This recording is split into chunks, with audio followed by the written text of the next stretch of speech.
I'm Mike. I'm the middle child. Probably the favorite child, but I am the middle one. Dewey was a great man. Nobody much talked about him as a child.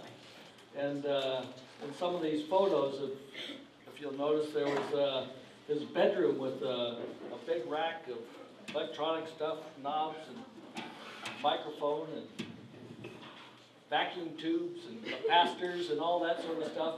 Well, when he was 15 years old, he built a ham radio set. 15 years old. So I guess when he turned this thing on, all these capacitors had to be charged up, and the lights in the house had all dim. And oh, there goes Dewey again. He's talking to somebody in Russia or somewhere. And, but I remember him saying that he just couldn't understand what all this hype was about the internet. He says, back 50 years ago, 70, 80 years ago, I used to talk to people all over the world. I was 15 years old. I used to talk to them all over the world on my ham radio set. And, but anyway, he kind of dissed the whole computer thing for a while. But once he embraced it, he got very good at it. And right up till the end, he was right up on the latest technology, which is quite amazing, to find somebody that old that can deal with computers and the internet and all that stuff. And I know, just wanted to say that because I know he was quite a man. He picked things up very quickly. Anyway, we're all going to miss him. Yeah.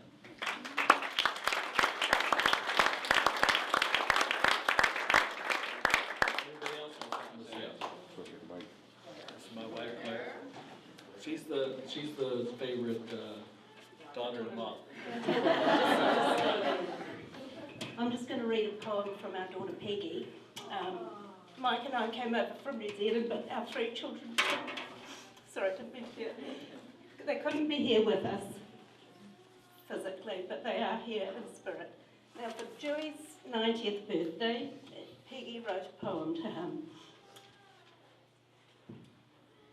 Those who know him will understand what I mean when I call my grandpa the Anstett King, for this man represents a remarkable feat. He is 90 years young and his lawns are still neat.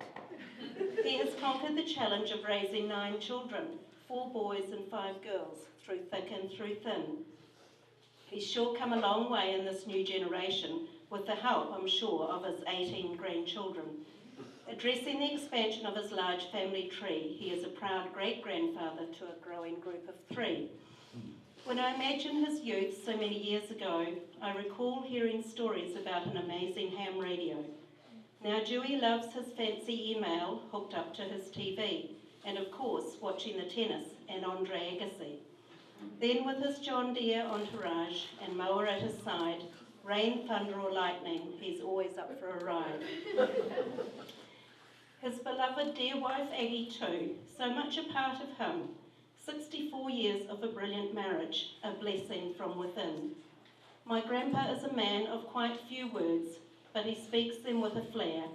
He's the image of a family man, and I know he'll always be there. Happy 90th birthday, Grandpa Dewey. Missing you and loving you every day. That's from Peggy. Peggy's in Germany, Jean's in Virginia, and Todd's back at home in New Zealand.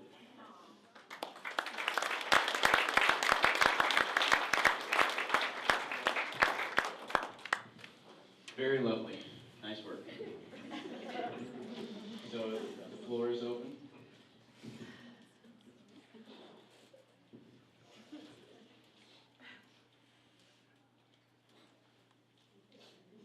Well, I want to say thank you to everybody coming to the celebration today. It was very wonderful, and it was just a wonderful life that Dewey had led and set an example for everybody. And we will all do the best we can to be our own Dewey inside. So thank you everybody for coming. It was a wonderful celebration.